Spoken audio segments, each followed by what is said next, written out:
helped articulate a point of view and proofread this book.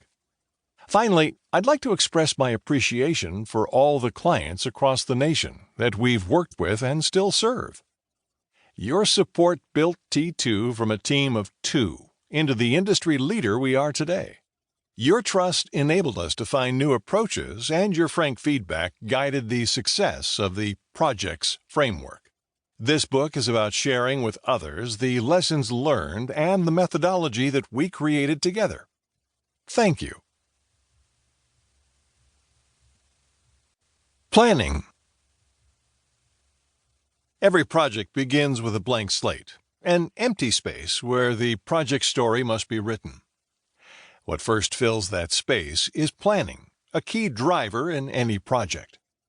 Planning requires finding the correct balance between doing only the preparation you absolutely need to do versus thinking through every detail. Every situation calls for a different approach. However, when in doubt, get started and adjust. Create an idea and then allow it to evolve over time. Marshaling a team to work on a project is an important part of the planning process. If you have the choice, select team members who can bring different cross-functional skills and perspectives. This is not always possible, so you might need to adapt and distribute responsibilities based on other factors.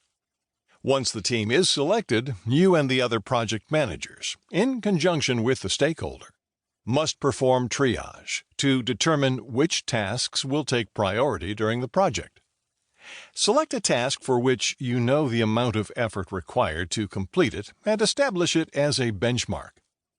Size up new tasks against the benchmark to gauge whether they will require more or less effort. Use this method to break down the project into a set of actionable items. Determine defined milestones and estimates of hours required to achieve them, and calculate your progress. Define and build the metrics you will use to monitor the team's productivity. A well-chosen team, one where responsibilities have been carefully distributed among all members, will be a key source of the information you need for planning. Solicit their input. Getting them to weigh in on how long they think tasks might take to accomplish has a host of advantages. For best results, be a leader, not a dictator. Don't tell your people how to work. As a project manager, your function is to communicate the objectives, as established by the stakeholder, that you expect your team to achieve. While it has been opined that God is in the details, determining how much detail is required for a project is another key planning phase consideration. Overcommitting to documentation that you cannot maintain or that does not provide any value can hurt productivity by siphoning time and resources away from the actual project.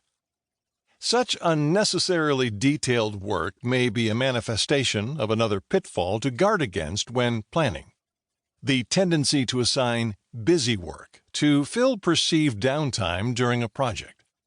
Instead, look to your team to maximize performance by establishing productive roles for everyone during every phase, thus giving the team a purpose. Be flexible. If planning a particular phase of a project proves problematic, perhaps that phase is too big. Try breaking it down into shorter iterations, or allow the team to focus on a smaller number of tasks that are more easily achieved. Lastly, sometimes things go awry, and even the best-laid plans fail, so it's smart to have a plan B ready. Creating a backup plan, even if it is never used, also has far-reaching benefits, so long as your focus remains on the primary plan, because it helps your team become better prepared. Project triage. Developed in the 18th and 19th centuries during Napoleon's military campaigns, triage is the process of quickly determining the urgency of a soldier's treatment and subsequent emergency transport based on the severity of their wounds.